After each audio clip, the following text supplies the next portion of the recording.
Welcome to the MS&Me Radio Network, a division of the Multiple Sclerosis Global Support Network. The following program broadcast is an original creation by the broadcast entity. Discussion within the following broadcast should be used for informational purposes only and is not a substitute for professional medical advice or consultation. Before considering application of any broadcast content in the following program, please consult your healthcare provider. If you feel you are having a medical emergency, please contact your local health services for immediate assistance. MS&Me Media and the Multiple Sclerosis Global Support Network do not guarantee or warrant the accuracy of information in the broadcast to follow. The Multiple Sclerosis Global Support Network provisions broadcast services to program hosts. Information discussed in the broadcast does not necessarily reflect the views, opinions, or goals of the network and are solely those of the show broadcast host. Should you wish to host a broadcast, please visit our website at msmemedia.com and submit a request to become a program host. We thank you for listening to the MS&Me Radio Network. Enjoy the show. Hey guys, you're listening to Straight Up with MS and all its crazy little circles on MS&Me Radio, brought to you by the MS Global Support Network. I'm your host, Patty Long, at MS and It for Life. Last week, I really needed that pep talk. Having someone who encourages me is really important sometimes. You know, we all get stressed out. Everyone does, whether they have MS or don't. And what we consider stress is the emotional part of the whole thing, and it causes all sorts of health-related issues for everybody and anybody. It can give you stomach issues. It can cause high blood pressure. It can even cause, be the cause of a heart attack. Somebody gets so stressed out and they've already got high blood pressure and bam, there's a heart attack. And then there's problems concentrating and remembering things, being in the middle. You just don't have any attention span when you become too stressed out. And this is true for everybody, although our attention span and our memory and all of this gets even worse because we do have MS, and MS affects those kinds of things. So, stress is bad for everybody. And for us, it makes all of our little MS boogeyman, as I call them, I see them. It's really funny because I can see them very clearly in my head. I've got this cartoon side, I guess you could say, in my thinking. But, I came from the days of Wile E. Coyote and Roadrunner running around, so and that was one of my favorites. But yeah, I see these little guys, they're little bullies, and they've got their black masks on, and they're peeking out from behind the corners and stuff in my central nervous system, and that's how I see these little bullies. And with stress, these little bullies that cause our issues, they come out and they scream and holler at you, and they mess with you. And then they go back into hiding. Or one of them comes out, and then another one comes out, and it disappears. The first one disappears, and then the third one comes, and the first one comes back, and the second one disappears, and they're just kind of all over the place. Now, with a relapse, with an actual relapse, when that boogeyman comes out and hollers boo, it sticks with you. It doesn't go away and kind of get better and worse and better and worse and better and worse. It sticks with you, and if anything, it gets worse and worse and worse and worse. So that's one way to tell. And, plus it has to stay exactly the same or getting worse or adding other stuff in but sticking around, and that stuff sticking around before it's considered an actual relapse. Now, whether or not stress alone can cause a relapse, it's kind of a matter of an opinion, I guess. And my opinion, based on, the years and years and years of relapse after relapse, is that stress can play a part, but it can only play a part. It doesn't, stress alone doesn't cause it. You also have to have active MS. And you also have to have something else going on besides just the emotional stressors before it's going to cause it. But emotional stress isn't even the only kind of stress. There's also physical stress. Physical stress is stuff like getting sick. You can get a little virus or a little infection, and that's a stressor on your body. So then you get the same thing with the flip-floppy symptoms that I like to call issues, since they're solvable if they're issues. And that's just connotation of the words. It's just like I know the big fancy terminology for a lot of things, but if I call it the big fancy terminology, that's pretty daunting. It's got this connotation about it like, oh my gosh, and I don't want to go to that stage, because what is that? That's more stress. So I prefer to think of them as issues and boogeymen. And believe me, if I tell my doctor that I have noise in my ears, he knows what I mean. I don't have to use the big fancy terminology. And I can't even say it now. Tinnitus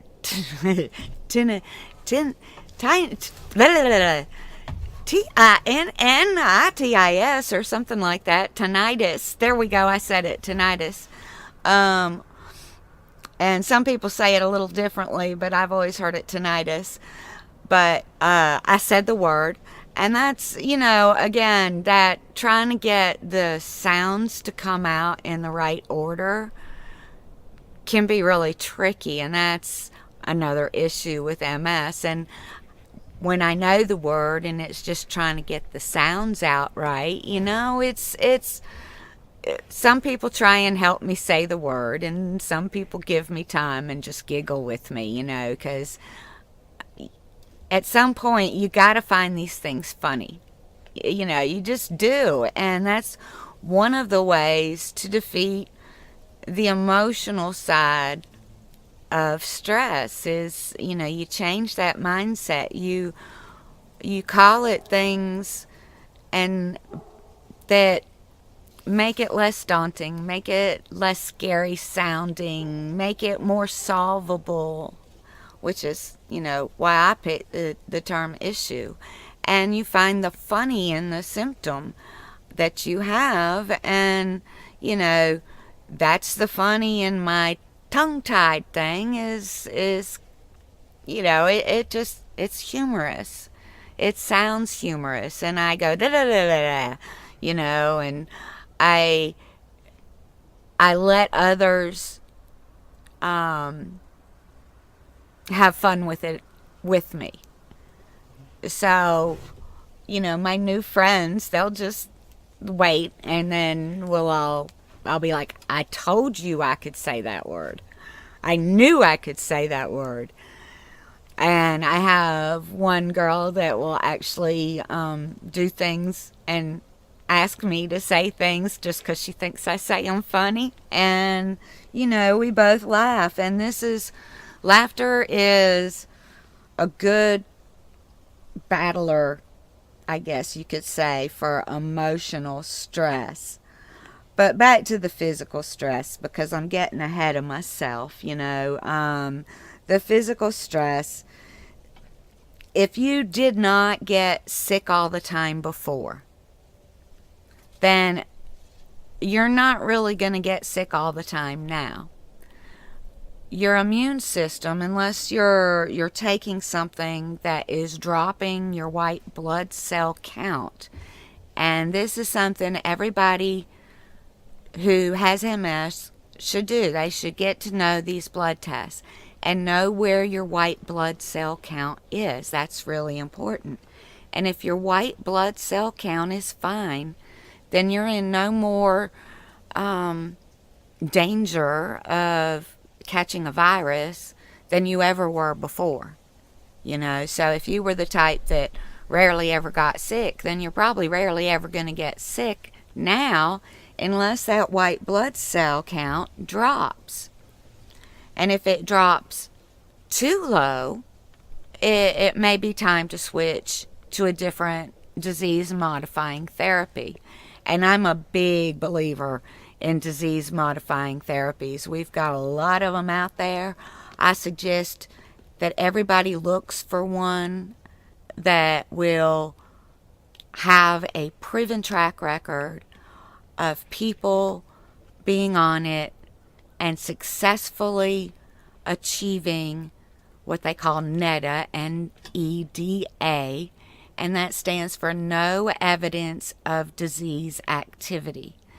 I'm on Tecfidera, and I have surpassed that. I've gone past the no evidence of disease activity, but or not only that, but evidence of healing.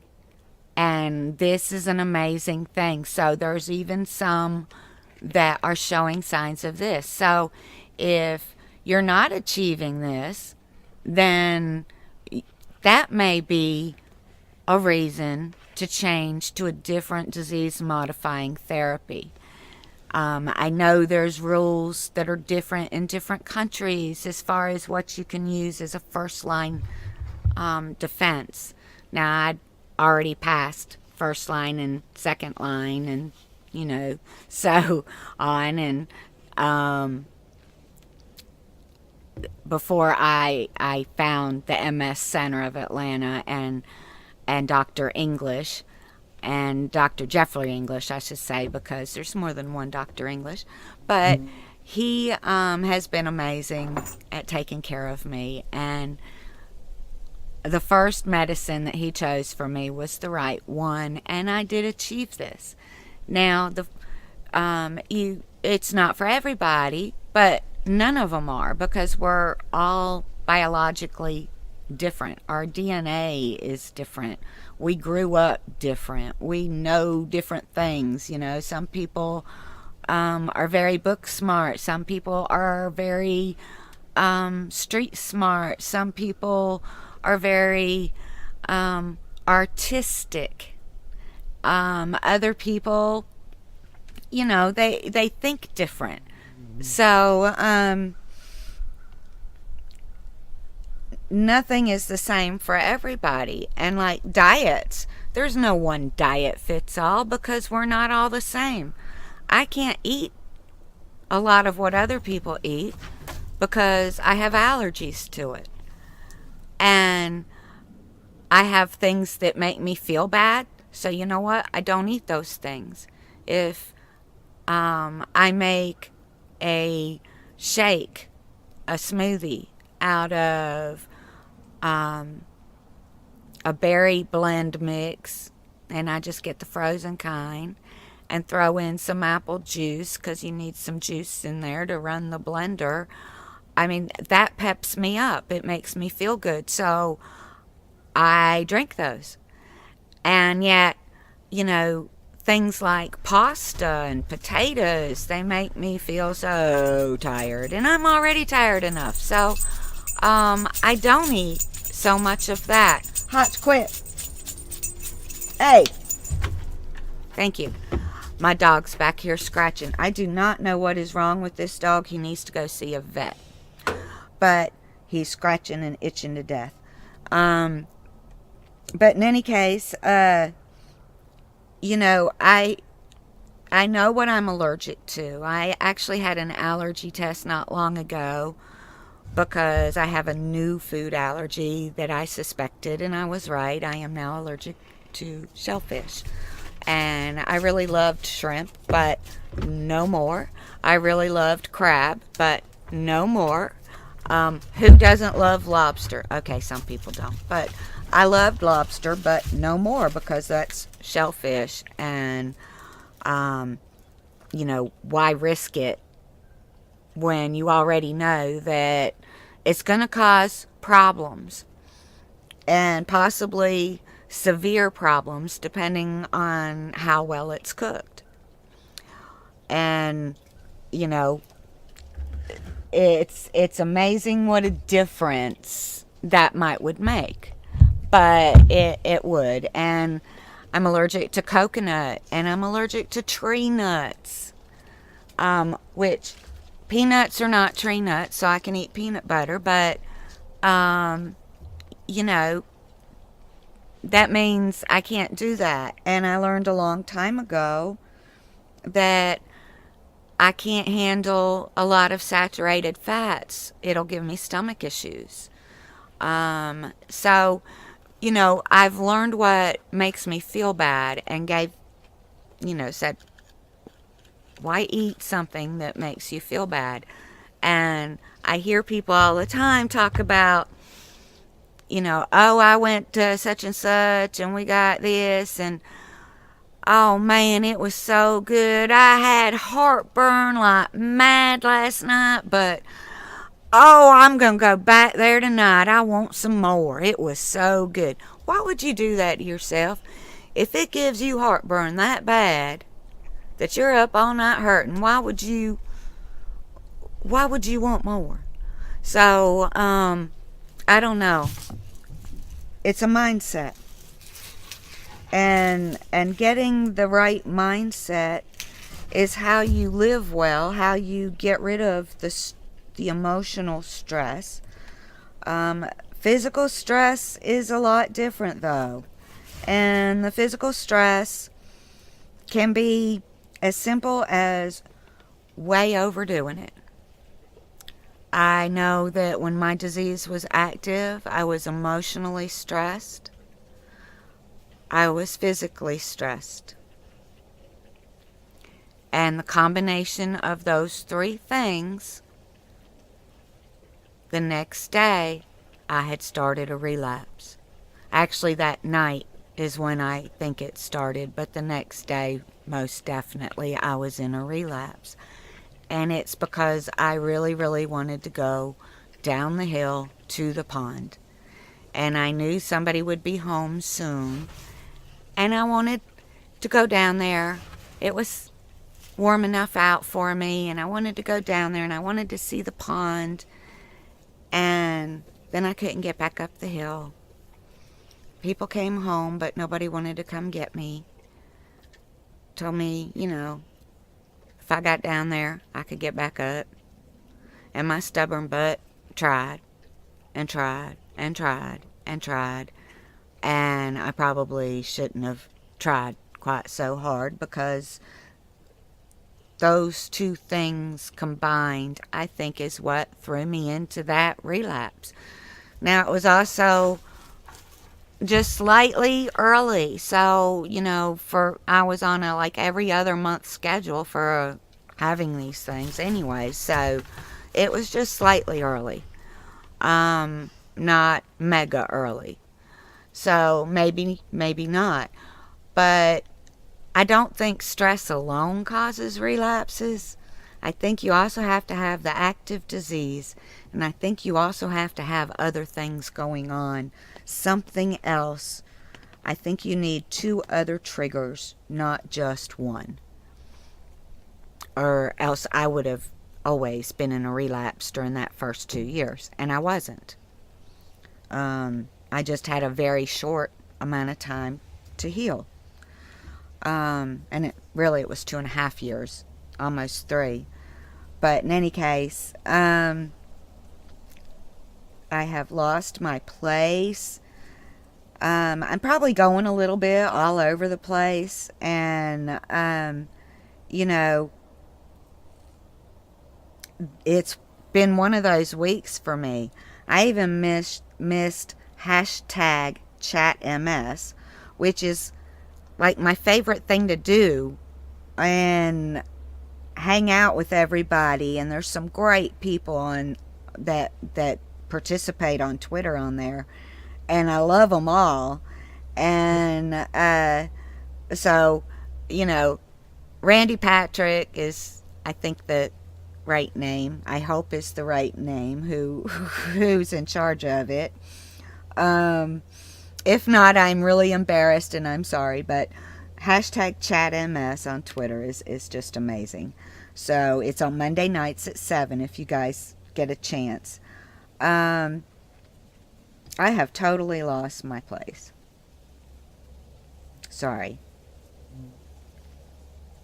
Oh, I was talking about physical stress. Here we go. So, for me, you know, I had surgery, major surgery, the craniometry, or craniometry, the surgery to cut the tumor out of my head. And what they did is they did like an incision that you would get if you were getting a facelift. And then they cut the bone so they could go in and pull this huge tumor out. And that void from where the tumor was filled up with fluid.